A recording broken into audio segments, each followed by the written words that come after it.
청년다움 제자 여러분 안녕하십니까? 여러분 제자시죠? 강의 한번 들으셨으니까 제자 맞아요. 인증서 발급해 드릴 수 있어요. 각 교회 목사님께 말씀하시면 이 강의를 다 들으시면 제자증 발급해 드리는 거 어떨까요? 괜찮네요. 네, 제자. 네, 한 달짜리. 네, 이 책 읽지 마세요. 어려워요. 네, 여러분 저희가 평가가 갑자기 바뀌었네요. 네, 명언을 싹 쏟아 드릴 테니까 그것만 알고 계셔도 제자에 대해 어느 정도 아셨죠? Being of disciple. 그러니까 제자가 되는 삶에 대한 이야기를 이제부터 시작할 건데 그 핵심 가치 중에 믿음, 소망, 사랑을 제자가 되는 아주 중요한 원리로 이 사람은 보았습니다. 그것을 뭐랑 연결짓냐면 믿음은 지성, 즉 이해하는 것, 그리고 소망은 기억, 인내하는 것, 그리고 사랑은 원함, 의지하는 것. 내 의지로 무언가를 하는 것을 사랑과 연관지어서 이분이 설명하면서 단순히 이제 이런 거죠. 우리가 믿음, 소망, 사랑하면 너무 상투적이라 다들 이렇게 생각해요. 믿음을 강하게 가지는 법, 믿음. 소망을 잘하는 것, 소망. 사랑을 잘하는 것, 사랑. 이러고 생각하는 거예요, 우리들. 아니 누가? 아니 이제 그런 아니 누가? 저는 아닙니다. 아니 보통 사람들이 이렇게 생각해요. 내가 믿음을 더 가지면 믿음을 더 가지려고 노력하는 믿음 뭐 이런 느낌인 거죠. 저는 이제 이렇게 생각하거든요. 근데 이게 아니고 믿음을 부차적으로 설명하는 여러 가지 것들이 있다고 지금 이분이 설명하는 거죠. 그 이야기들을 오늘 우리가 잠깐 나누려고 하는데 이게 참 방대하니까 좀 믿음, 소망, 사랑 중에 원하는 거 하나씩 해가지고 좀 설명과 구절을 이제 곁들이면 좋을 것 같아요. 여기서 믿음이 제일 좋을 것 같아요. 믿음 쪽에 내가 좀 얘기해보고 싶다. 이 믿음에 대해서 내가 좀 영감 깊은 가장 믿음이 좋을 것 같은 분이 있으세요 여기? 믿음 전문가. 예, 저일 것 같아서 제가 본인이 내가 전문가다. 당연히 전문가죠. 왜냐면 강의를 하셨으니까. 믿음에 대해. 뒤에 소망 사랑은 더 설명하기 어려워서 믿음 빨리 치고 나가겠습니다. 소망 전문가 따로 있습니다. 예, 소망. 저는 이제 55쪽에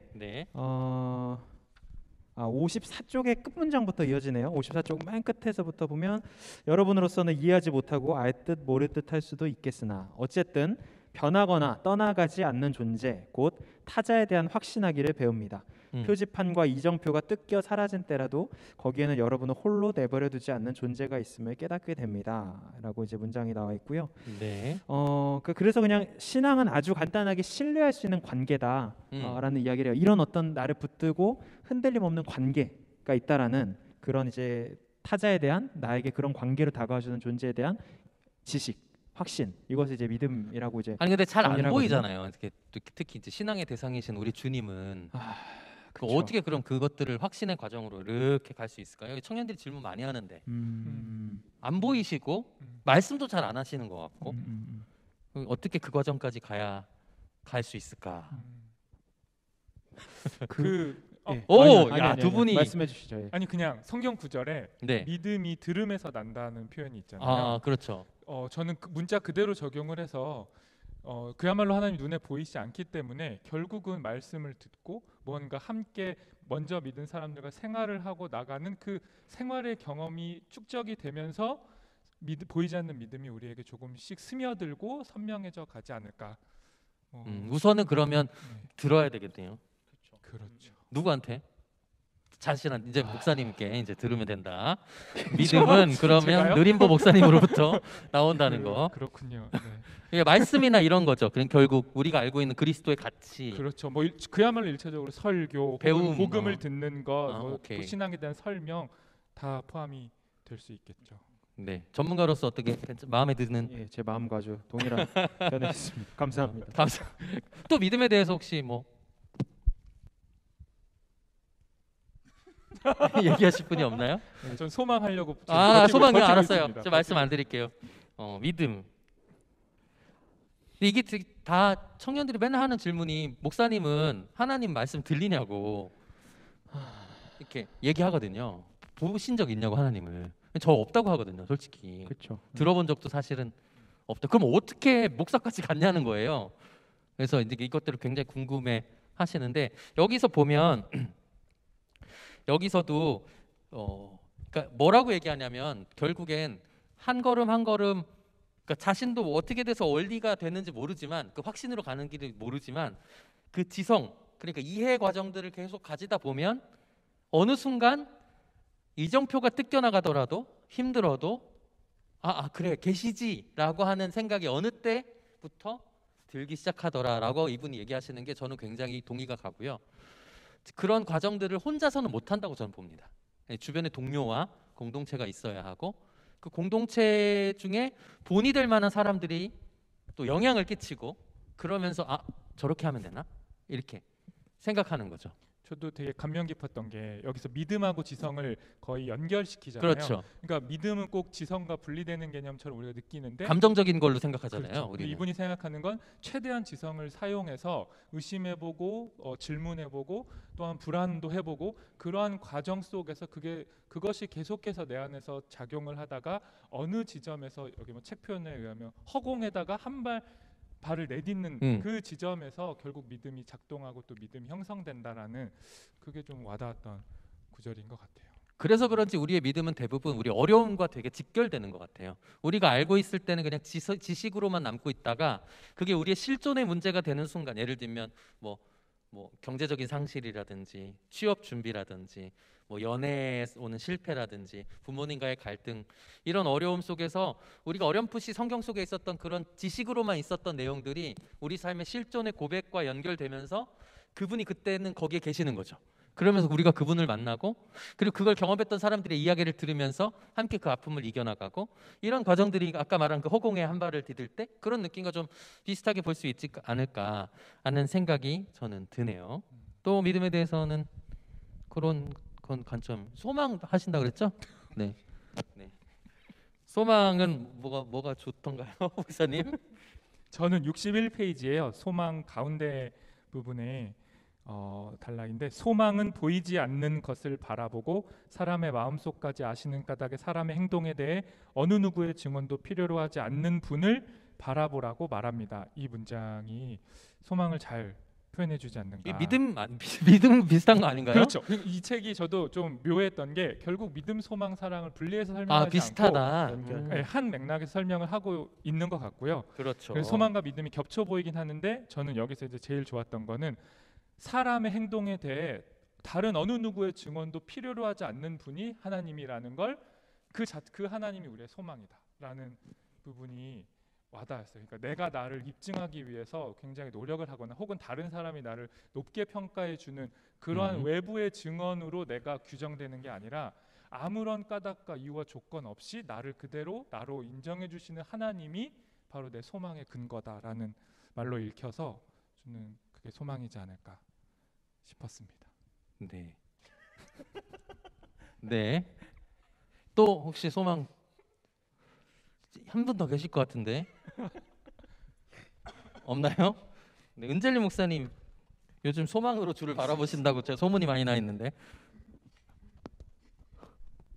그래서 이 소망을 그렇죠. 로한 윌리엄스는 이 인내랑 연결시켜서 그렇죠. 설명하는 것 같습니다. 그래서 우리가 또 이게 믿음 생활하면서 또 고난이나 어려움들을 만나지만 이런 하나님께서, 그러니까 그 어느 누구의 증언도 필요로 하지 않는 분께서 우리의 마음을 아시고 우리를 사랑해 주시는 이런 것들을 이렇게 알고 있기 때문에 61쪽 더 아래 문단에 보면은 이제 하늘에 계신 증인 곧 우리를 버리지 않으시는 그 증인으로 말미암아 기억의 혼란이 견딜만하게 된다.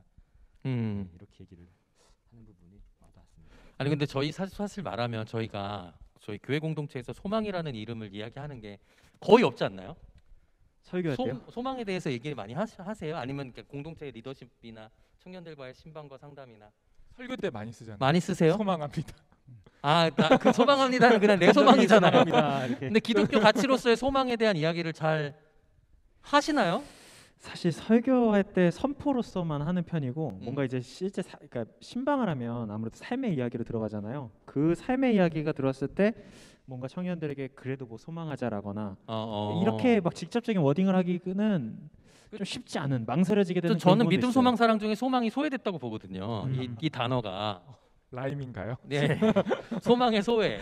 소망의 소외. 네. 왜냐하면 소망이라는 단어는 사실은 기독교적인 단어로서의 소망은 종말론적이잖아요. 약간 박해를 당했었고 바로 언제 죽을지 모르는 상태에서의 그분의 다시 오심을 소망했던 게 사실 기독교 전체 공동체에서의 말했던 소망. 그래서 인내랑 연결되는 거잖아요. 근데 저희는 종말을 사실 기대하지도 않고 그냥 사실은 그런 소망에 대한 개념이 사실 제일 잘 안 맞잖아요, 그 시대와. 그런데 우리는 어떻게 이 소망을 구체적으로 현실 가운데 우리의 청년들의 삶 속에서 이 소망을 풀어서 해석해 줄 수 있을까? 이게 저는 되게 어렵더라고요. 그래서 우리가 함께 고민해 봐야 될 문제인 것 같아요. 어떻게 생각하세요, 여러분?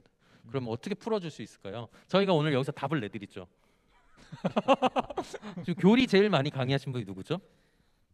더블 H. 네, 그럼 뭐 당연히 교리 전문가께서 소망을 어떻게 풀 수 있을까? 구체적으로 좀 청년들이 이해할 수 있게 내일 죽을 게 아니고 사자밥이 되는 것도 아닌데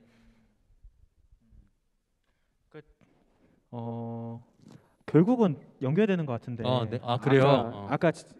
아까 첫 번째 거 들으셨다면 제자도에서 제가 이렇게 100% 들었을 겁니다. 예, 제자도에서 그런 얘기를 했는데, 그러니까 어쨌든 우리 삶에 다시 말해서 민망하지만 현상은 그대로지만 그걸 이제 다르게 바라보면서 결국 소망이 생기는 거라고 생각을 해요. 그러니까 그냥 뭐 사람도 사실 다 똑같고 직장 생활도 다 똑같고 우리의 일상도 다 똑같지만 저도 비슷한 것 같거든요. 어떤 때는 똑같은 관계를 바라보면서도 절망이 되다가도 어떨 땐 그냥 사람도 그대로고 저도 그대로인데 나도 모르는 어떤 소망이 솟아날 때가 있어요. 뭔가 좀 달라질 수 있지 않을까? 또는 갑자기 내 안에 불현듯 없었던 감정이나 생각들이 불현듯 떠오를 때도 있고요. 우리의 이런 일상 속에서 얼마든지 뭔가 다른 것에 대한 기대감, 새로운 일에 대한 기대감들이 들어올 수 있다면 소망이 우리 삶과 연결될 수 있지 않을까? 그리고 이런 소망을 결국은 기독교에서 말하는 거는 우리가 쥐어짜는 게 아니잖아요. 그러니까 예수님과의 관계 안에서 나오는 소망이기 때문에 그렇게도 풀어서 생각해 볼 수 있지 않을까? 네. 예수님과의 관계와 연결지어야 된다. 그래서 우리의 관점과 방식이 바뀌게 되는 것들. 엄청 빼곡히 쓰셨는데 저기 한 코멘트 한번 해주시죠. 뭘 쓴 거죠, 제가? 뭐 이렇게 쓰셨는데 소망? 소망. 근데 저는 이 전체적인 이 믿음, 소망, 사랑 파트의 그 꼴이요? 네. 믿음과 지성, 소망과 기억, 사랑과 원함, 이게 사실 되게 어떻게 보면 잘 안 어울리는 단어들 조합인데 그걸 이렇게 이제 연결 지었다라는 점에서 사실 소망은 되게 미래적 개념이라면 기억은 과거잖아요. 그렇죠. 근데 기억에서 소망으로 이렇게 얘기를 한단 말이에요. 이 책에서. 그렇죠. 뭔가 그 오래된 과거라는 책이 하나 있는데 와우. 그 책에 보면 이미 감동이네. 윤종신 노래 아닌가요? 그것 때문에 감동이. 어느 오래된 과거. 오래된 어떤 그 전통적인 그런 것들에서 미래에 우리가 나아가야 할 청사진을 이제 발견하는 이제 뭐 그런 내용이라 볼 수 있겠는데, 그러니까 우리가 누구이고 우리의 정체성이 뭐 지금 우리의 어떤 기억이 훼손되고 뭐 그런 내용들이 나와서 내가 누구냐라는 기억이 지금 굉장히 우리가 희미해진 상태다. 이 챕터에서 이런 얘기를 하는데, 그러면 이제 그 아까 예수님과의 관계도 얘기하셨지만 우리가 무엇을 소망으로 두어야 될까라고 했을 때는 결국엔 그 2000년 전에 이 땅에 오신 그 예수의 사건, 그 예수의 사건을 끊임없이 기억함을 통하여서 미래적인 그 소망의 개념을 오늘 여기로 끌어당길 수 있는 이제 뭐 그러한 어떤 통찰을 우리가 얻을 수 있는 거 아니냐. 그러니까 끊임없이 과거의 일을 우리가 회상하고 기억함을 통해서 미래의 그 소망을 지금 여기로 끌어당기는. 뭐 무슨 말인지 너무 좋은 말씀이에요. 그래요. 네. 여기까지 하겠습니다. 그럼. 완벽한. 그러니까 결국 소망과 믿음이 연결돼 있다는 얘기네요. 왜냐하면 믿음은 지성이니까 기억은 지성이 할 수 있는 거고 그 기억을 통해서 또 미래에 있는 일들을 그러면 분별도 할 수 있겠네요. 근데 미래의 어떤 이것은 잘못된 거야. 이거는 좋은 일이야. 그 좋은 일을 향해 나가는. 그러기 위해서 인내가 필요하다. 뭐 이런 거라고 할 수 있는. 지금 저희가 길을 잃은 것 같아요. 네, 맞아요. 대충 좋은 말만 지금 하고 있는데 우리에게 소망이 소망이 필요합니다. 저희가 소망이 없어요 지금. 혹시 출판사 분이 본다면 저희보다 영상을 내려라 그러는 것 같아요. 네, 너무 좋은 책이고요. 사랑으로 바로 넘어가시죠. 사랑에 대해서 혹시 사랑이 어렵다고요? 네, 사랑 어렵죠. 사랑을 의지라는 말과 선택이라는 단어랑 연결지었어요. 어렵더라고요, 사랑은. 여기까지 할까요? 그러면 사랑하지 말고 사랑이 왜 어려울까요? 그럼 왜 사랑이 최고일까요? 믿음 소망도 좋은데 왜 바울 선생님은 그렇게 말씀하셨을까요? 바오로 느림보님 사랑. 왜 사랑이 우리에게 사랑을 생각하면 되게 어려울까요? 저도 어렵거든요, 솔직히 말하면. 뭐 책이랑 연결하자면 책은 네. 사랑을 의지랑 연결하잖아요. 그렇죠. 그러니까 결국은 사랑은 뭔가 능동적인 것을 요구하는 그러니까 믿음과 소망을 다 탑재한 후에 결국 마지막에 실현해내는 가시적인 결과물로서 사랑 이런 이미지로 우리가 와닿을 수 있다면 사랑은 뭔가 우리 행위를 요구하기 때문에 조금 어렵게 느껴지지 않는가. 뭐 다른 표현으로 하면 사랑을 기독교는 헌신 이렇게 그렇게 바꿀 수 느껴지잖아요. 있다면 그런 면에서는 좀 부담으로 다가오기도 하지 않을까. 제 생각에는 그거와 더불어서 이미 사랑의 기준이 너무 높아. 예수님이 보여주신 사랑의 기준이 이미 너무 교과서처럼 있어요. 우리가 다음 달락 용서에서도 이 얘기를 할 건데 사랑이 못 넘을 산 같은 느낌인 거죠. 끝판왕. 우리가 하기엔 너무 부담스럽고 믿음 정도는 내가 할 수 있어. 소망 그래 버틸 수 있어. 근데 사랑하라고? 그렇죠. 근데 그 사랑이 다 내어주는 거잖아요. 완전 자기의 것을. 그러니까 못한다고 하지 않나요? 그래서 저는 우리가 이제 정의하기가 좀 어렵지 않을까. 그래서 사실 저는 예. 67페이지 이제 거의 중간 단락에 복음을 이제 정리하면 복음이 뭔지 설명하면서 우리의 현재 모습과 장차 변화될 모습에 온 힘과 지성을 쏟아 일하시는 분에 관한 기쁜 소식입니다. 이렇게 돼 있는데요. 저는 여기서 말하는 복음이 우리 편에서의 믿음과 소망과 사랑을 말하기 전에 우리를 먼저 믿어주고 우리에게 소망을 가져주는 분 그리고 결국 우리를 사랑하시는 분의 믿음, 소망, 사랑 안에서 우리의 믿음, 소망, 사랑이 행해지기 때문에 그게 좋네요. 복음이다라고 하신 것 같아서 저는 그분의 믿음, 소망, 사랑을 얘기하는 저는 것. 아까 믿음에서도 얘기하고 싶었는데 사실 언제나 믿음은 그분의 믿음이 먼저 시작이기 때문에 그런 이 면에서 강의회 때 있었어요. 이 강의회 또 역시 명강 예수의 믿음. 거기에 소망이 있지 않나. 좋은 말씀이십니다. 네. 이쯤에서 맞춰야 우리가 좀 좋게 맞출 것 같은데. 끌어올린 것 같습니다. 어때세요? 사랑 전문가이신 은젤리 목사님. 그것도 전문가인가요? 네. 네. 덧붙일 말이 없네요. 덧붙일 말이 없을 네. 정도로. 네. 이 사랑이 모든 걸 정리하는 것 같아요. 이제 저는 이제 65쪽 아래쪽에 윗줄을 그었는데 우리를 떠나가지 않으시는 신뢰할 만한 존재. 그러니까 우리가 하나님께서 우리 믿어주시고 아까 있었던 내용이랑 비슷하네요, 진짜. 네. 믿음, 소망이랑. 그리고 우리를 그대로 기억하시고 응시하시는 우리에게 소망을 두시는 존재. 그분이 우리를 사랑하신다. 이 말을 로안 윌리엄스가 마지막으로 하고 있는 게 아닌가. 그래서 느림보 목사님 말이 너무 이렇게 잘 정리돼서 이 한 문장만 들으면 이 강의는 그냥 끝나지 않을 것 같아요. 네. 그러면 제가 질문 하나 드릴게요. 갑자기 마지막이는데 예를 들면 그랬어. 이제 하나님이 나를 사랑하시다는 걸 온전히 이해했어요. 근데 아직 나에게 용기가 없어. 나 그럴 만한 아직 의지는 아직 없어. 그래도 나는 사랑을 행하는 제자라고 볼 수 있나요? 꼭 의지가 있어야 하나요? 뭔가를 해야 되나요? 죄송합니다. 질문이 그러니까 아까 말했듯이 굉장히, 하나님의 사랑을 받아들이는 것도 아주 중요하다고 봤잖아요. 근데 아직 내 안에 의지는 없어. 그럼 나도 제자의 영역에 들어갔다고 물론 규정 지을 수는 없지만 저는 용기가 없어요. 그렇게 못할 것 같아요. 이런 사람에 대해서는 우리가 어떻게 얘기하게 해줄 수 있을까요? 시간이 필요하지 않을까요? 저는 머무름이라고 제자도 얘기하잖아요. 네네. 지금은 안 되더라도 그냥 간헐적으로 머무르는 게 아니라 오랫동안 함께하다가 하면서 닮아가는 과정이 필요하고 그 안에 말씀과 기도와 여러 훈련이 포함되는 못하고 있다고 정죄할 이유는 없다고 보면 언젠가 되겠네요. 너도 할 수 있을 것이다. 왜냐하면 하나님께서 그분을 소망을 가지고 바라봐 주시기 때문에 나는 그렇게 소망을 갖고 있는 존재라고 기억하는 것이 좋지 않을까 싶습니다. 저는 비슷한 맥락인데 어쨌든 처음부터 너무 큰 거를 이상을 가지고 있어서 그런 맞아요, 경우가 그렇죠. 많은 것 같아요. 맞아요. 그러니까 기독교적인 사랑하면 너무 처음부터 내 이웃 아주 먼 누군가 원수도 사랑해야 돼.